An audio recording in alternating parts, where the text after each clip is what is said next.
I'm Kitty, and this podcast is mine, Missing, Murdered, Unidentified in New England. I cover cases from the New England states of Connecticut, Maine, Massachusetts, New Hampshire, Rhode Island, and Vermont. Each episode takes place over the years of January 1st, 2010 to December 31st, 2020. And based on sources, some episodes will be long and others will be short, as these cases don't generally have much information available. All of the research, scripting, opinions, and mistakes herein are my own, and I will offer updates and corrections as needed. I do not trigger warn for wounds, as they are a necessary part of the narrative. I will trigger warn for such topics as animal death, domestic violence, suicide, etc. as needed. Now with that, please listen in as I tell you about December 2012. December 11th, 2012. Jobito Vasquez is missing from Stamford, Connecticut. His date of birth is unknown, but he was 24 when he vanished from his half-brother's home on December 11, 2012. The loss of the brother's shared father sparked great sadness within Jobito. Jobito's half-brother set up the couch in his home for Jobito to stay, but when he checked on him in the morning, the couch was empty and Jobito was nowhere to be found. It is not stated whether the couch appeared slept in. Jobito Vasquez is white, Caucasian, Latino, Hispanic. He is 5 foot 2 inches, 140 pounds, and was last seen wearing a blue sweatshirt, black thermal underwear, and white socks. Jobito will be 35 this year. No comparisons have been made. Please call 1-203-977-4921 with any information. December 13th or December 15th, 2012. He was a great kid. He didn't deserve this.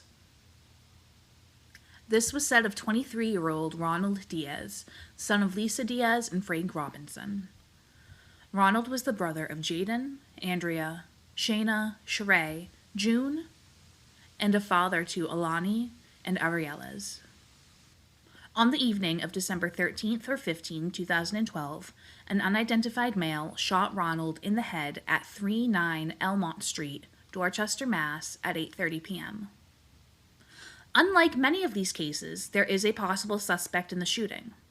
A black male in his late 20s to early 30s, now late 30s to early 40s, with hazel eyes, wearing a black hoodie, who was last seen running towards Vassar St in Dorchester, Mass. Please call 1-617-343-4470, 1-800-494-TIPS, or text TIP to 27463 with any information. December 12th, 2012. Wallace and Wayne are presumed lost at sea, yet their stories should still be shared as they are still counted as missing. Wallace Gray II is a natural-born captain, a responsible captain, and a good fisherman. The 26-year-old captain was born on September 25th, 1986, in Stamford, Maine, and is missing from Gloucester, Mass. Wallace, nicknamed Chubby, is white, Caucasian, 5'8" to 5'9", 160 to 170 pounds, with brown hair and an undetermined eye color. Wallace is a devoted family man and a father of a 3, now 14-year-old son named Wallace Gray III, a mom named Carol, and a dad named Wallace Gray Sr., and had 2 sisters and 1 brother. Wallace went missing with his crewmate Wayne Young, though a missing persons report was not made for Wayne in the NamUs, National Missing and Unidentified Persons, system. Wayne Kendall Young was born on October 17, 1962, was 50 and a crewman of the Foxy Lady 2, a husband and a devoted family man. Wayne was the son of Wayne and Sylvia, had a wife named Shirlene, and had 3 daughters named Lindsay, Kayla, and Ashley, and 2 sons, one named Jared and one named Jacob, who predeceased Wayne in 1984. Wayne was also a grandfather of 4+ kids and a graduate of Stoningham High School, class of 1981. The fishermen were from Deer Island, Maine, but were stationed out of Gloucester, Mass, and were known around the area. The pair were also part of the Cape Ann Fresh Community-supported fishing program and often parked their boat in Montauk, Maine. The pair of men went on an early morning scallop fishing trip to Stellwagen Bank on the Foxy Lady II, a boat owned by Wallace Gray Sr. The men worked alongside Wallace Gray Sr. in a family business. The boat was 45 feet, equipped with a safety pod stocked with survival items. The Foxy Lady II was also equipped with a vessel monitoring system, VMS for short, and an emergency position radio beacon, known as an EPIRB. The VMS is used for law enforcement purposes, while the EPIRB is used for safety once it is deployed in the water, or at least it normally is.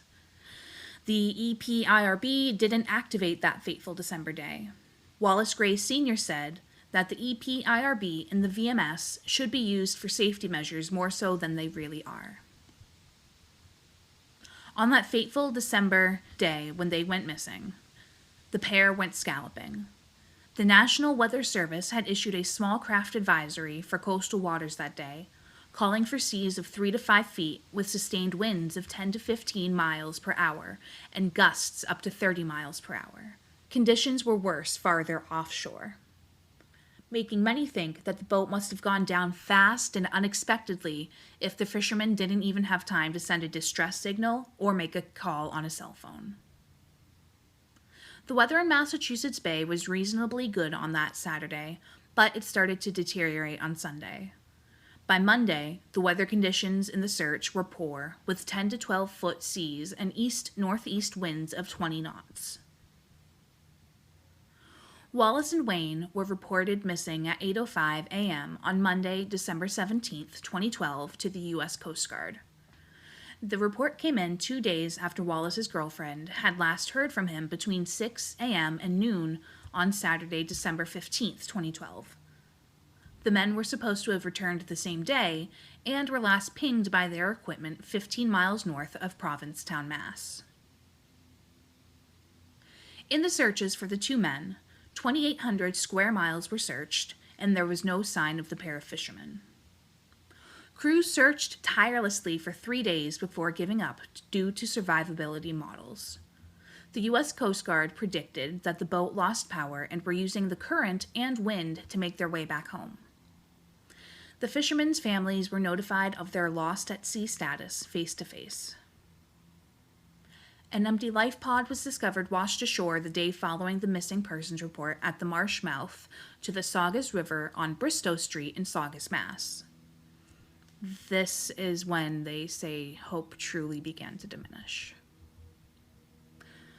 Harbor Master Tom Falaska said the capsule's journey was impressive to end up where it did. Equipment not linked to the ship was discovered washed up ashore in the following weeks. Harbor Master Falaska also presented the idea that the cable of the Foxy Lady II could have gotten caught and the wench wasn't released quickly enough, causing the boat to capsize in freezing winter waters, though there is no direct proof of this theory. In the aftermath of the disappearance of these two wonderful men, 50 people showed up for the candlelight vigil held at Stoningham Pier. Along with the vigil at the pier, a vigil was held at Stacy Boulevard in Gloucester, Mass., and people rallied together on social media. After the report of numerous ships getting caught on an underwater intrusion, the remains of the Foxy Lady II were discovered by the U.S. Coast Guard spread out between Cape Ann and Provincetown in January 2013 by use of a remote-operated camera and an underwater vehicle. The two fishermen were added to the Man at the Wheel Cenotaph Memorial in Gloucester, Mass. This memorial contains over 5,000 lost souls at sea. And there are services held each year where flowers and oars are laid in the water in remembrance. At the statue of the Man at the Wheel, there is a biblical psalm inscribed into it. It is called, "They that go down to the sea in ships." These see the works of the Lord and his wonders in the deep, for he commandeth and raiseth the stormy wind, which lifteth up the waves thereof. They mount up to the heaven, they go down again to the depths. Their soul is melted because of trouble. One of the local community members said of the Deer Island pair that just because they didn't live in Gloucester, that doesn't mean they're not our fishermen.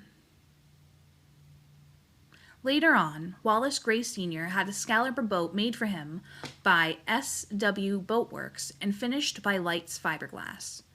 The boat is called the Lost Generation in homage to Wallace and Wayne. The boat was built about a decade ago. Wallace's lifelong dream was to be a fisherman, but Wallace Sr. wants something different for his grandson.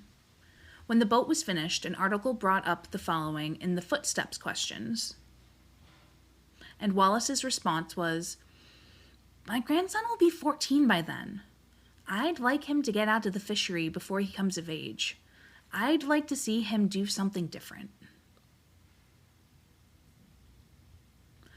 Two comparisons to found persons have been conducted, one in Suffolk, Mass. On April 30th, 2014, who was between 20 and 40, and one in Bland County, Virginia, on August 14th, 2015, who was between 18 to 80. Please call 1-817-718-7904 or 1-617-223-3201 if you have any information about these missing men. December 18th, 2012. We don't have any history on the life of 54-year-old Stephen Hill from Boston. Stephen was a white Caucasian man who was discovered on a park bench in the Fenway section of Boston, stabbed to death. At 7:22 a.m. on December 18th, 2012, by the Mother's Rest Playground in the Back Bay area, across from 59 the Fenway, near Boston's fire department, Stephen was found. It was determined that Stephen was murdered between 12 a.m. and 7 a.m. on December 18, 2012. The area where Stephen was found is an area where many homeless individuals gather in the warmer summer months. Please call 1-617-343-4470 with any information. December 21st, 2012. Kyle Seidel would be 45 this year. Born April 17, 1978, Kyle worked as a crane operator at Essex Island Marina with his Uncle John. And Kyle loved Chevy trucks and everything and anything outdoorsy, especially fishing. Kyle would fish for everything from bass to clams to blackfish. Kyle had common sense, a sense of humor, a love for animals, was general jack of all trades, and a dock builder. Kyle was a married father of 3, the son of Richard and Darlene Seidel, the younger brother of Jeremy Seidel, the uncle to Devin and Haley, as well as Alec, Luke, Natalie, and Adriana. Kyle is reported to have always spoken highly of his wife and kids. Kyle was married to his wife, Kate Chiocci, on April 26, 2003. And Kate described Kyle as the kind of guy who would help you if you had a flat tire or if your boat died in the middle of the river, he'd tow you in.